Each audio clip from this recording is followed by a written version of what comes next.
안녕하십니까? 간중국코리아 이경옥입니다.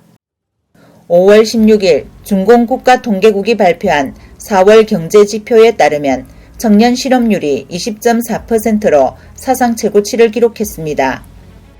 올여름 대학 졸업자 1200만 명이 노동시장에 진입할 것으로 예상되면서 중국의 기록적인 실업률은 앞으로 더욱 악화될 전망입니다. 공식 청년 실업률 20.4%에 대해 실제 실업률은 더 높을 수도 있다는 의견이 많습니다. 일부 네티즌들은 실업률이 20%밖에 안 된다고 취업이 예정된 사람과 알바까지 포함된 것 같다. 중요한 것은 우리나라 실업은 스스로 신고해야 한다는 것이다. 게다가 도시 인구 실업률이잖아. 농촌은 신경 쓰지도 않는다. 실제 실업률은 45% 정도 될 것이다 라는 반응을 보였습니다. 베이징의 한 카페에서 일하던 27세의 야오는 지난달 한 달에 3,000위안도 되지 않는 월급에 고된 일을 더는 버티지 못하고 바리스타 일을 그만뒀습니다.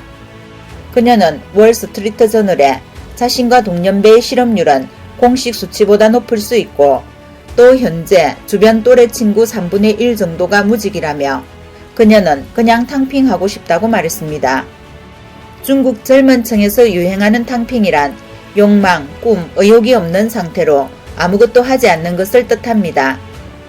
중국경제관찰부는 리창 쯔렌채용 담당 부총재의 말을 인용해 최근 몇 년 동안 대학 졸업생 규모가 계속 증가하는 데다 지난 몇 년간 남겨진 미취업생까지 합쳐져 2023년 대학생 구직자 수가 계속 증가해 취업 압력은 눈덩이처럼 커질 것이 분명하다고 말했습니다.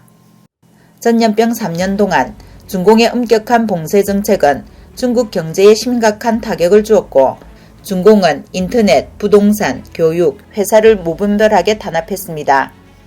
기세가 맹렬했던 규제의 목적은 민간 회사가 당의 명령을 따르게 하는 것입니다. 이것은 의심할 여지 없이 민간 기업의 생존을 억압하고 숨통을 끊어 대규모 실업을 초래할 것입니다. 실업률의 증가는 청년들의 취업과 사회 경제적 지위에 대한 좌절과 불안, 정부에 대한 불만을 증폭시킬 것입니다. 지난해 11월 일부 대학에서 백지혁명의 이변이 일어나 80여 개 대학의 학생들이 시위에 참여했습니다. 보도에 따르면 청년 세대가 직면한 위기가 더욱 심화되고 일상화되어 모두가 일자리를 잃고 밥도 먹지 못하는 상황이 되면 자칫 청년들 사이에서 더욱 큰 규모의 시위가 일어나 혁명의 물결은 걷잡을 수 없게 될 수도 있습니다.